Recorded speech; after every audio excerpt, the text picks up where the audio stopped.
নমস্কাৰ এই মুহূৰ্তত আহি পৰিছে ৰাতিপুৱাৰ কেইবা টপিক ব্ৰেকিং নিউজ। আজি হৈছে 20 জুলাই।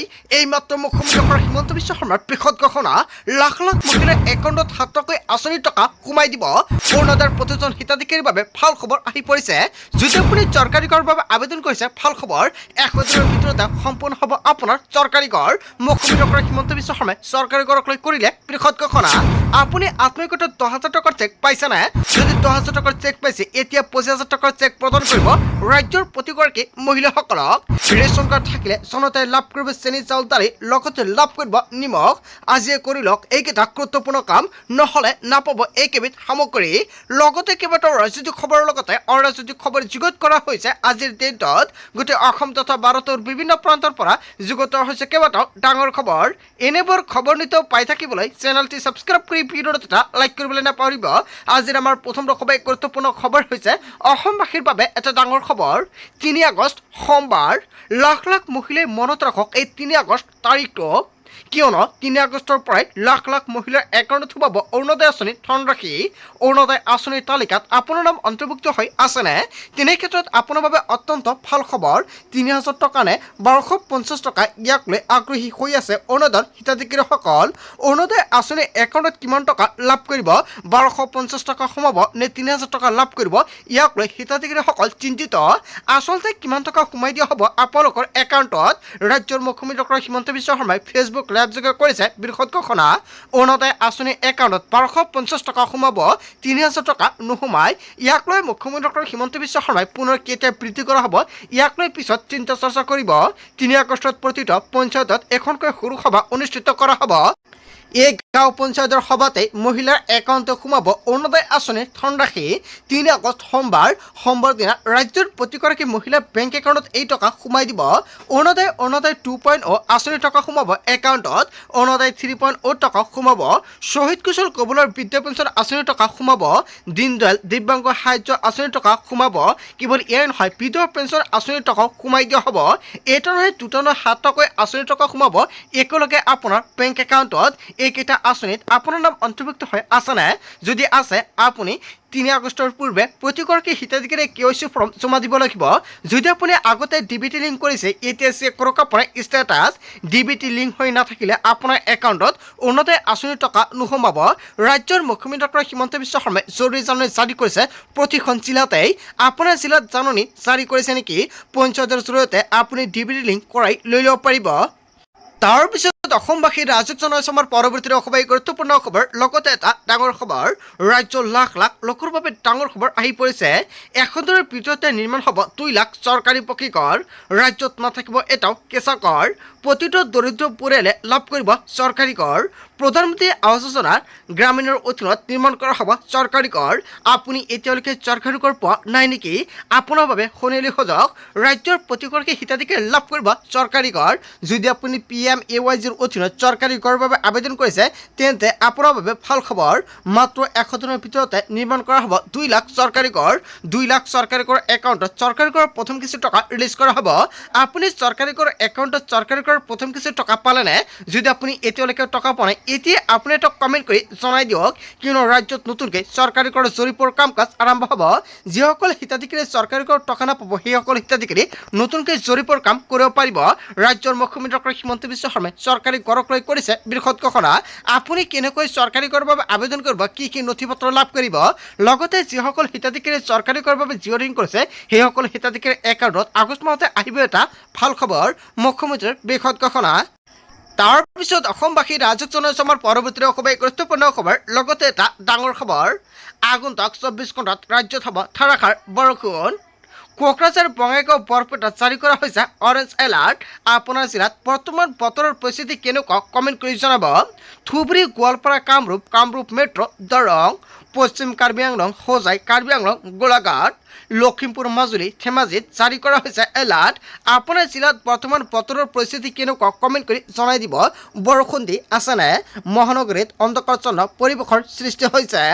যিকোনো মুহূৰ্ততে বতৰ ধাৰণ কৰিব পাৰে কাল ৰূপ।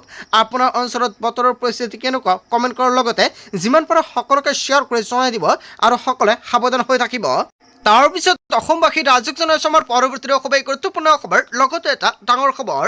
মাটি বাৰীৰ কাম কাজক লৈ আহি গৈছে কৰিছে ডাঙৰ খবৰ 25 ডিচেম্বৰত মুকলি হ'ব মিছন বসুন্ধৰা 4.0 সাজু কৰক নথিপত্ৰ মাটি বাৰীৰ নামজাৰি বাটৰা আদিৰ বাবে সাজু কৰক নথিপত্ৰ আপুনি মাটি বাৰীৰ কাম কাজ কৰিব বুলি ভাবিছে নেকি তেন্তে আপোনাৰ বাবে সোণালী সুযোগ আহি পৰিছে চৰ অঞ্চলত চলিব ডিজিটেল জৰীপ বৰাক উপত্যকাত ভূমিৰ অধিকাৰ নিশ্চিতকৰণ কৰা হ'ব মৰাণ মটক আহোম চুতীয়া কোচ ৰাজবংশী কেৱল এয়াই নহয় আৰু অন্যান্য থলুৱা সম্প্ৰদায়ৰ বাবে ভূমিৰ অধিকাৰ নিশ্চিতকৰণ কৰা হ'ব চৰকাৰৰ ফালৰ পৰা কৰিছে বৃহৎ ঘোষণা আপুনি মিছন বসুন্ধৰা 1.0 2.0 3.0 জৰিয়তে কোনো ধৰণৰ মাটিৰ সুবিধা পোৱা নাই নেকি তেনে ক্ষেত্ৰত আপুনি 4.0 আবেদন কৰিব 4.0 আবেদন কৰিলে আপুনি মাটিৰ অধিকাৰ লাভ কৰিব ৰাজ্যৰ মুখ্যমন্ত্ৰী ডক্টৰ হিমন্ত বিশ্ব শৰ্মাই মিছন বসুন্ধৰা 4.0 লৈ কৰিছে বৃহৎ ঘোষণা কি নথিপত্ৰ আপুনি সাজু কৰি ৰাখিব লাগিব নিশ্চয় আপোনালোকে কমেণ্ট কৰিব নেক্সট ভিডিঅ'ত জনাই দিম তাৰপিছত অসমবাসীৰ ৰাজক জনাইছে আমাৰ পৰৱৰ্তী অসমৰ গুৰুত্বপূৰ্ণ খবৰ লগতে এটা ডাঙৰ খবৰ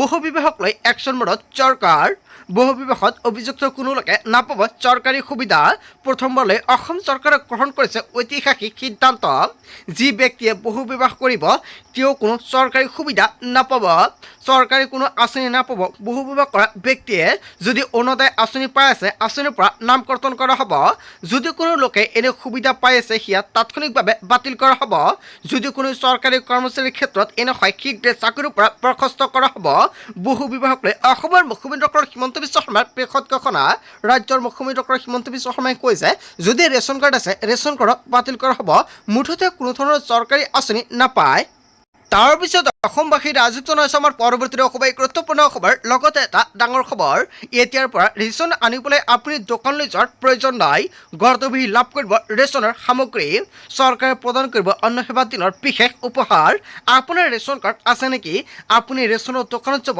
নালাগে ঘৰতে লাভ কৰিব ৰেচনৰ সামগ্ৰী ঘৰতে আহি দি যাব কিন্তু কোনে লাভ কৰিব এই বিশেষ উপহাৰ শাৰীৰিক অসুবিধা থকা লোকসকলৰ বাবে চৰকাৰে কৰিছে এই বিশেষ সুবিধা জ্যেষ্ঠ নাগৰিক আৰু দিব্যাংগসকল হ'ব উপকৃত চৰকাৰী আঁচনি এতিয়া ৰাজ্যৰ দুৱাৰে দুৱাৰে পূৰ্বৰ দৰে এই খাদ্য সামগ্ৰীসমূহ সম্পূৰ্ণ বিনামূলীয়াকৈ যোগান ধৰা হ'ব এজনৰ হিতাধিকাৰী নহ'ব বঞ্চিত সমাজৰ আটাইতকৈ দৰিদ্ৰ শ্ৰেণীক সহায়ৰ সংকল্প কৰা হৈছে বাস্তৱায়িক আৰু খাদ্য সুৰক্ষাৰ লগতে চৰকাৰৰ ফালৰ পৰা কেইবাটাও গুৰুত্বপূৰ্ণ সিদ্ধান্ত গ্ৰহণ কৰিছে খাদ্য সুৰক্ষা লাভ কৰাৰ ক্ষেত্ৰত চৰকাৰে নিশ্চিত কৰিছে তথ্য মুখ্যমন্ত্ৰী ডক্টৰ হিমন্ত বিশ্ব শৰ্মাই ফেচবুক লাইভযোগে প্ৰকাশ কৰিছে এই কথা যদি আপোনাৰ ৰেচন কাৰ্ড আছে তেন্তে আপোনাৰ বাবে অত্যন্ত ভাল খবৰ তাৰপিছত অসমবাসীৰ ৰাজক জনাইছে আমাৰ পৰৱৰ্তী অসমৰ গুৰুত্বপূৰ্ণ খবৰ লগতে এটা ডাঙৰ খবৰ সংখ্যালঘু লোক লৈ ভাল খবৰ আনিলে মুখ্যমন্ত্ৰী ডক্টৰ হিমন্ত বিশ্ব শৰ্মাই চৰকাৰে সংখ্যালঘু লোকৰ বাবে বৃহৎ ঘোষণা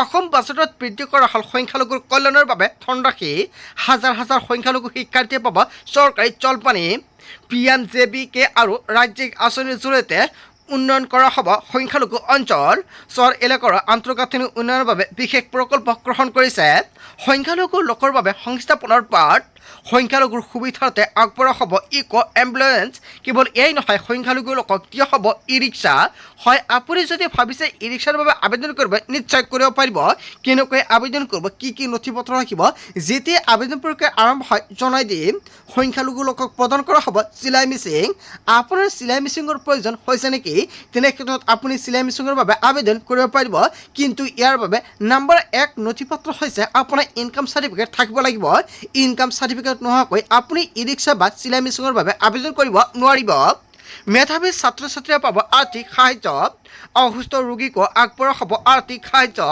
সংখ্যালঘুৰ বাবে দক্ষতা বিকাশৰ প্ৰশিক্ষণ কাৰ্যসূচী সংখ্যালঘু কল্যাণ আৰু উন্নয়ন বিভাগক প্ৰায় ৭৮ কোটি টকাৰ আবণ্টন প্ৰস্তাৱ হাজাৰ হাজাৰ সংখ্যালঘু শিক্ষাৰ্থীয়ে পাব চৰকাৰী জলপানী সংখ্যালঘু লোক লৈ ভাল খবৰ আনিলে অসমৰ মুখ্যমন্ত্ৰী ডক্টৰ হিমন্ত বিশ্ব শৰ্মাই চৰকাৰে তাৰপিছত অসমবাসীৰ ৰাজক জনাইছে আমাৰ পৰৱৰ্তী অসমৰ গুৰুত্বপূৰ্ণ খবৰ লগতে এটা ডাঙৰ খবৰ ৰাজ্যত বন্ধ হ'ব শিক্ষাৰ্থীক স্কুটি বিতৰণ প্ৰক্ৰিয়া ডক্টৰ বাণীকান্ত কাকতি মেধাবঁটা আঁচনি বন্ধ কৰাৰ সিদ্ধান্ত গ্ৰহণ কৰিছে অহা বৰ্ষৰ পৰা ছাত্ৰীসকলে লাভ নকৰে স্কুটি ডাঙৰ সিদ্ধান্ত গ্ৰহণ কৰিছে হিমন্ত বিশ্ব শৰ্মাৰ চৰকাৰখনে এই বছৰহে শেষ বৰ্ষে ছাত্ৰীসকলে পাব স্কুটি।